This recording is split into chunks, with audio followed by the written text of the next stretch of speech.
According to Indian ম্যানুস্ক্রিপ্টস, মানে old ম্যানুস্ক্রিপ্টস, ধর্ম কথাটা মানে কিন্তু ডিউটি। আর এই ডিউটিটা ভারতীয় সেনা এবং ভারতীয় যে কোনো বাহিনী খুব ভালো মতো জানে কিভাবে তারা করতে হয়। আর অন্য দিক দিয়ে দাঁড়িয়ে আমাদের যারা ধর্ম জিজ্ঞেস করেছিল তাদের ধর্ম হচ্ছে মুসলমান, যেটাকে বলা হয় মুসাল্লাম ইমান, মানে নিজের ইমানটা যে কোনো সময় যেন সেটা শক্ত থাকে, মানে it should be as profound as that. সুতরাং তারা তাদের ধর্মের প্রতি কোনোভাবেই কি বলবো অনেস্ট নয়, এবং তাই জন্যে তারা অন্যের ধর্মের প্রতি ডিসঅনেস্ট হয়ে গিয়ে তাদেরকে ইল ট্রিটমেন্ট করলো। সুতরাং যারা এই ঘটনাটা ঘটিয়েছে তারা জানেও না এটার এফেক্ট কত দূর অবধি যেতে পারে। দেখো, আমি আগের প্রশ্নের উত্তরেই একটা কথা বললাম, Bharat is a profound culturally dense country. Bharat এতদিন ধরে ভদ্রতা সহকারে দিনের পর দিন পাকিস্তানের বেয়াদপিগুলোকে মেনে নিয়েছিল, পাকিস্তানের বেয়াদপিগুলো একটা টেরার আউটফিট হিসাবে দেখেছিল এবং তাদেরকে কাউন্টার করেছিল। দেখো, আজকে যেটা নিয়ে তোমরা হয়তো প্রচুর আলোচনা করেছো এর আগে, সেটা হলো surgical strike.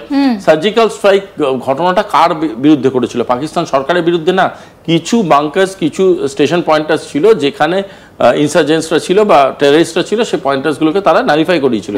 But this time we are talking about government to government conventional war, at least as a dialect or narrative, যেটা আমরা কথা বলছি।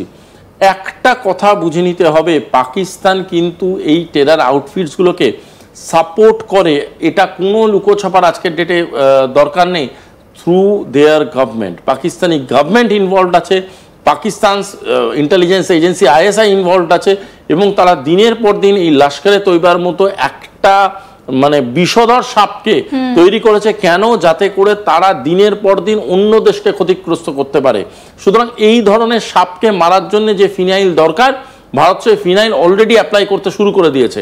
আমরা প্রথম থেকে যেটা বলছিলাম, আমরা ভাবছিলাম, এবং আমরা আজকের ডেটে কনফিডেন্টলি বুঝতে পারছি যে এটা কিন্তু একটা প্ল্যান্ড অ্যাপ্রোচে তারা আরও ক্ষতিগ্রস্ত করতে পারে ভারতবর্ষকে অন্য রকমভাবে। ভারতবর্ষের মধ্যে প্রচুর পকেট ইন্টেলিজেন্স ইনসার্জেন্ট অর্গানাইজেশনসগুলো আছে, সেই ইনসার্জেন্ট অর্গানাইজেশনসগুলোকে বিভিন্ন রকমভাবে ভারতের বিপক্ষে বা ভারতের মধ্যেই নাশকতা তৈরি করতে তারা ব্যবহার করতে পারে, এবং maybe that was also in the cards.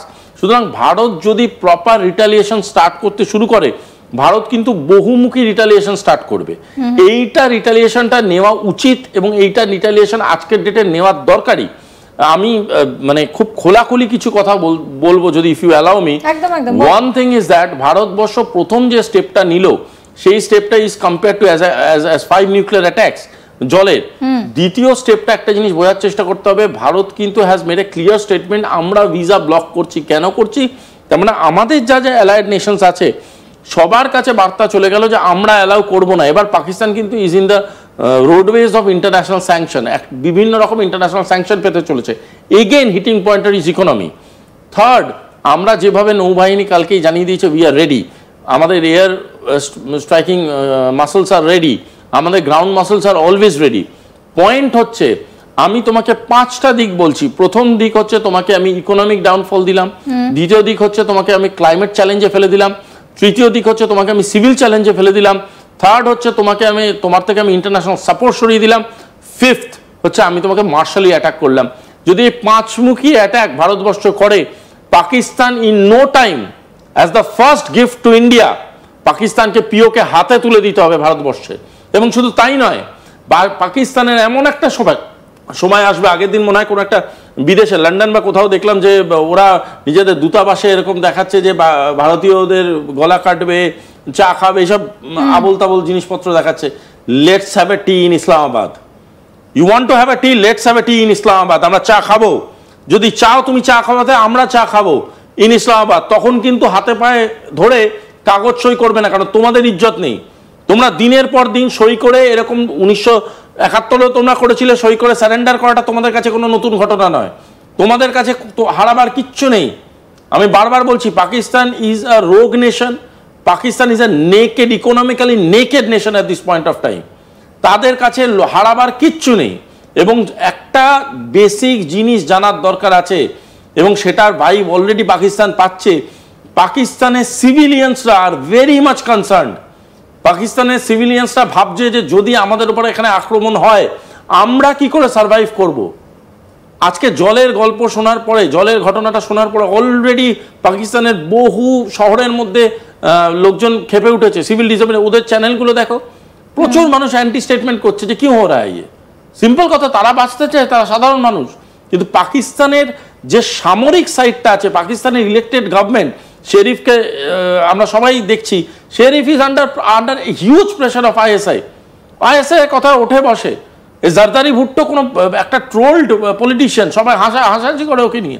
ও কি বললো না বললো কিচ্ছু ম্যাটার করে না, এখানে কোনো গ্লোবাল স্ট্যান্ড পয়েন্টই নেই এই কথাগুলোর। আজকের ডেটে দাঁড়িয়ে ভারতবর্ষ যে স্টেপ নিয়েছে, সেই স্টেপের ওজন নেওয়ার ক্ষমতা পাকিস্তানের গভর্নমেন্টের নেই, পাকিস্তান আর্মির নেই, পাকিস্তানের ইন্টেলিজেন্সের নেই, এবং পাকিস্তানের সাধারণ নাগরিকের নেই। This a future level war that India is starting. এবং তুমি দেখে নাও আগামী 10 থেকে 12 দিনের মধ্যে আরও এমন কিছু স্টেপ বা এমন কিছু ঘটনা ইন্ডিয়া ঘটাবে, যেখান থেকে পাকিস্তান মাথা তুলে দাঁড়াতে গেলে 100 বার ভাববে। And this time we will retaliate harder than ever.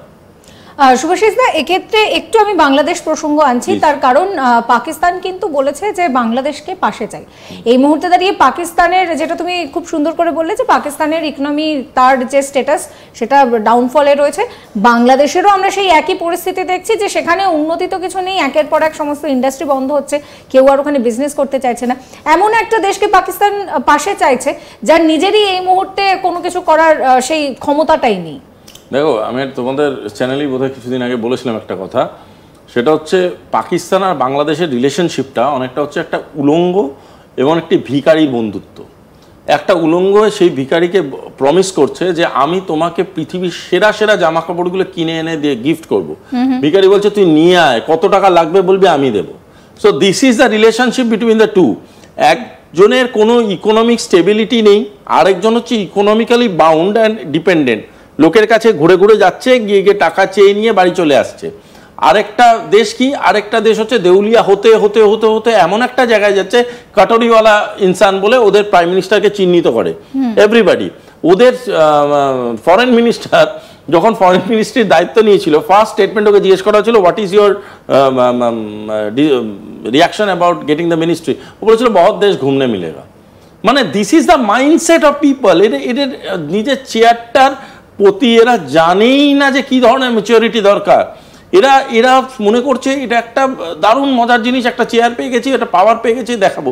ভাই, খুব ভালো কথা, তুমি very powerful at your home, তুমি তোমার বাড়িতে মাস্তানি করো। তুমি বাইরে এসে যখন অন্য লোকের সাথে মাস্তানি করবে না, তাকে সামলাতে গেলে যে শক্তির দরকার, তাকে সামলাতে গেলে যে মাইন্ডসেট দরকার, সেই মাইন্ডসেটটা নিয়ে কিন্তু বাংলাদেশের তরফ থেকে আসিফ নজরুল তিনি খুব অদ্ভুত একটা কথা বলছেন যে এই ধরনের অ্যাটাক যখন হয় তখন তাহলে ভারতের ইন্টেলিজেন্স কি করছিল, এবং তিনি পরিষ্কার বলেছেন যে এইভাবে যদি অমিত শাহর মদত না থাকতো তাহলে